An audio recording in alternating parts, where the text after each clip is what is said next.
బుచ్చిబాబు గారిని సాదరంగా వేదికపైకి ఆహ్వానం చేస్తున్నాము. With a big round of applause to the director of the film Buchi Babu గారు.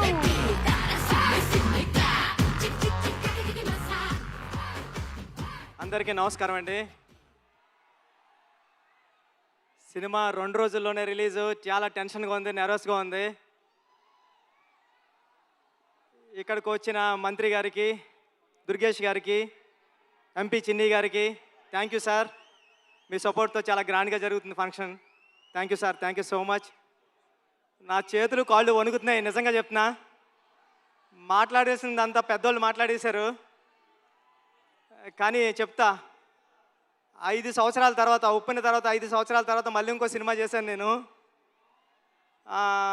ఉప్పినకి నేషనల్ అవార్డు వచ్చింది, చాలా డబ్బులు వచ్చాయి ప్రొడ్యూసర్ గారికి, నాకు కూడా. ఇన్ని సంవత్సరాల టైం ఎందుకు తీసుకున్నారా అంటే అది ఓన్లీ పెద్ద సినిమా కోసం తీసుకున్నా. ఇక్కడే ఉప్పిన టైంలో నాకు విజయవాడలో చాలా మంచి అనుబంధం ఉంది. ఒక్క నిమిషం మాట్లాడేస్తాం, ఫటఫట్లాడతా. చరణ్ సార్ వచ్చేస్తారు నెక్స్ట్.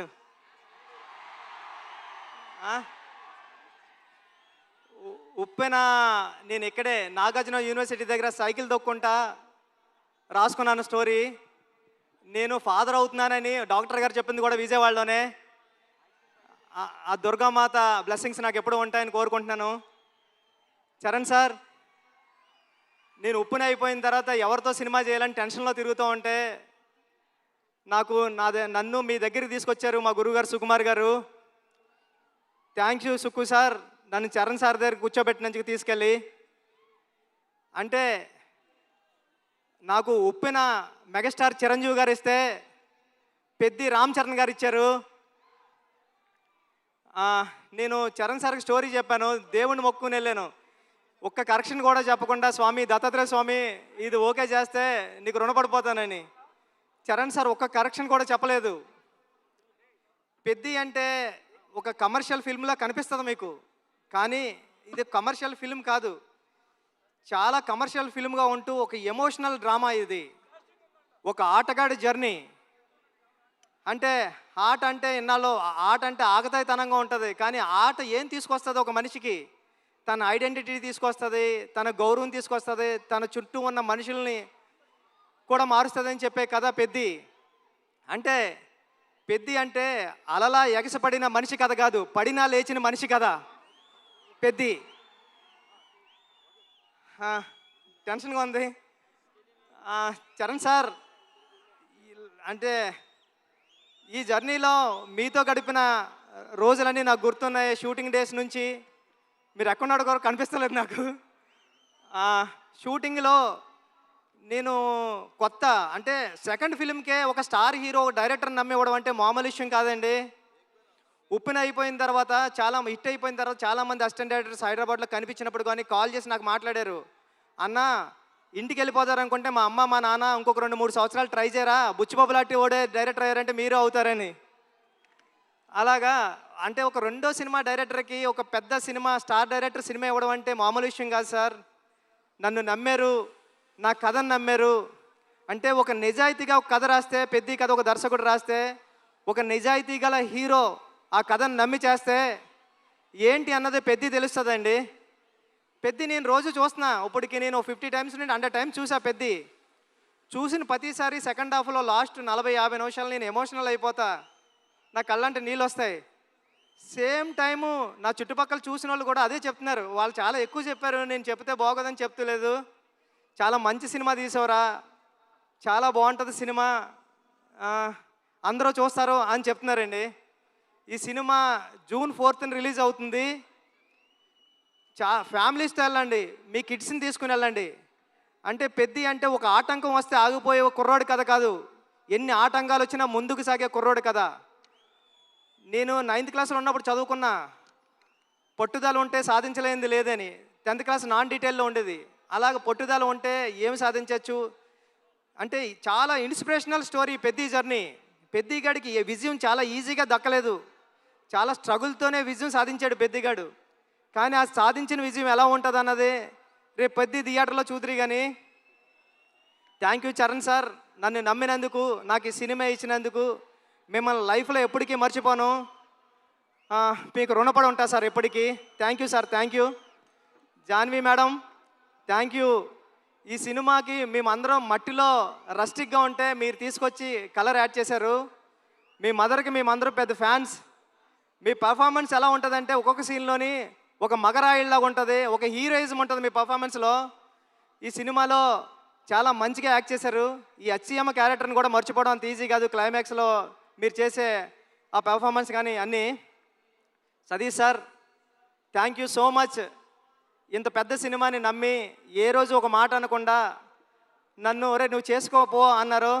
ఇది 350 కోట్లు ఎంత అయింది, నాకు 25 కోట్లతో తీసా పెద్ద సినిమా. రవి గారు గట్ట ఉన్నారు, కానీ ఇప్పుడు ఇంత బడ్జెట్ సినిమా నాకు ఇచ్చారు. నేను జాగ్రత్తగానే చేశానని నమ్ముతున్నా, ఎందుకంటే మీరు ఎప్పుడు నవ్వుతానే స్మైల్తోనే ఉన్నారు. Thank you sir, thank you so much. Jagapathi Babu గారు, అంటే హీరో గారిలో రామ్ చరణ్ గారిని ఎలాగా నమ్ముతారో దీంట్లో అప్పల సూర్య అనే క్యారెక్టర్ ఉంటుంది. అది చాలా చాలా మంచి క్యారెక్టర్ అండి. అప్పల సూరి ఫస్ట్ హాఫ్లో అప్పల సూరిని హీరో గారిని ఎంత బరువైన హృదయంతో మోస్తారో అప్పల సూరి క్యారెక్టర్ని కూడా అంతే బరువైన హృదయంతో మోస్తారు. అప్పల సూరి సీన్స్ వచ్చినప్పుడు మీ కళ్ళంటే నీళ్ళు తిరగకపోతే నా పేరు బుచ్చిబాబు సానాయ్ కాదు. దివ్యంద్ గారు, love you so much brother. మీ మిర్జాపూర్ సినిమాకి నేను పెద్ద ఫ్యాన్. మీరు రైల్వే మ్యాన్ కానీ అని. Thank you so much sir. మీరు దీంట్లో పెద్దలో పార్ట్ అయినందుకు, ఆన్ బోర్డ్ అయినందుకు thank you so much sir. మీరు చాలా super actor. Love you sir. రండి సార్. ఈ విజువల్స్ అందరూ చెప్తున్నారు. చెన్నైలో నేనుండి రెహమాన్ గారి దగ్గర ఉండి చేసినప్పుడు చెప్తున్నారు అందరూ, ర్యాండీ గారు చాలా బాగా తీశారా, పిక్చర్ అదిరిపోయింది అని. Thank you sir. నేను రాసుకున్న 10 అక్షరానికి ప్రాణం పోశారు. చరణ్ సార్ పర్ఫార్మెన్స్ అంతే నెక్స్ట్ లెవెల్లో చూపించారు. మీరు పెట్టే బ్లాగులు ఎంత బాగున్నాయంటే అది రేపు పొద్దున్న సినిమాలో ఆడియన్స్ అందరూ విట్నెస్ చేయాలని కోరుకుంటున్నా సార్. సార్ అవినాష్ కోలా గారు, థ్యాంక్ యూ. చాలా సెట్లు వేశారు, ఒక 20 సెట్లు వేశారు. వేసి చాలా మంచిగా న్యాచురల్గా తీశారు అవినాష్ కోలా గారు. ఆర్ట్ డైరెక్టర్ అవినాష్ కోలా గారికి థ్యాంక్ యూ. ఏకాంబరం గారు, కాస్ట్యూమ్ డిజైనర్ ఏకాంబరం గారికి చాలా న్యాచురల్గా తీసుకొచ్చారు, ఆయనకి thank you. A R Rahman sir, మీ చికిరి రై రై రారా హలో హలో అన్ని పాటలు హిట్. బ్యాక్గ్రౌండ్ స్కోర్ మీరు కొట్టినప్పుడు చాలా స్టైలిష్గా చాలా మాస్గా ఉంది.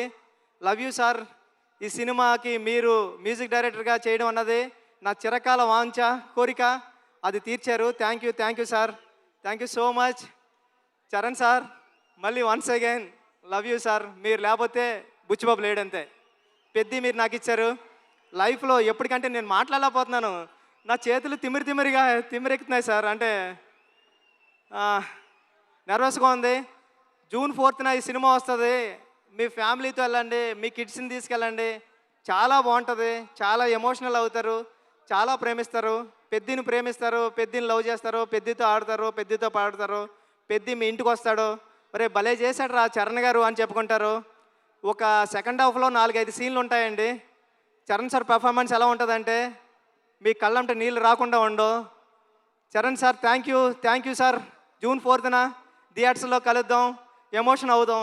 Thank you sir. Thank you so much. Thank you sir. Thank you. Buchi Babu గారు వెళ్లే ముందు, I know you are very emotional already. అయితే వెళ్లే ముందు ఒక క్వశ్చన్. 10 సంవత్సరాల తర్వాత ఈ సినిమా గురించి జనాలు మాట్లాడుకునేటప్పుడు ఏం చెప్తే బాగుంటుంది అని మీరు అనుకుంటున్నారు? ఎలా చెప్పుకుంటారు? 10 సంవత్సరాల తర్వాత ఈ సినిమా గురించి గుర్తించుకోవాలంటే రామ్ చరణ్ అంతే. చరణ్ గారు ఈ సినిమా కథ ఓకే చేయడం అంటే మామూలు ఇష్యూ కాదు. రేపు పొద్దున్న మీరు స్క్రీన్ మీద చూద్దరు కానీ ఇలాంటి కథ ఒక స్టార్ హీరో ఓకే చేస్తాడా అని. స్టార్ హీరో ఎందుకు ఓకే చేశారు?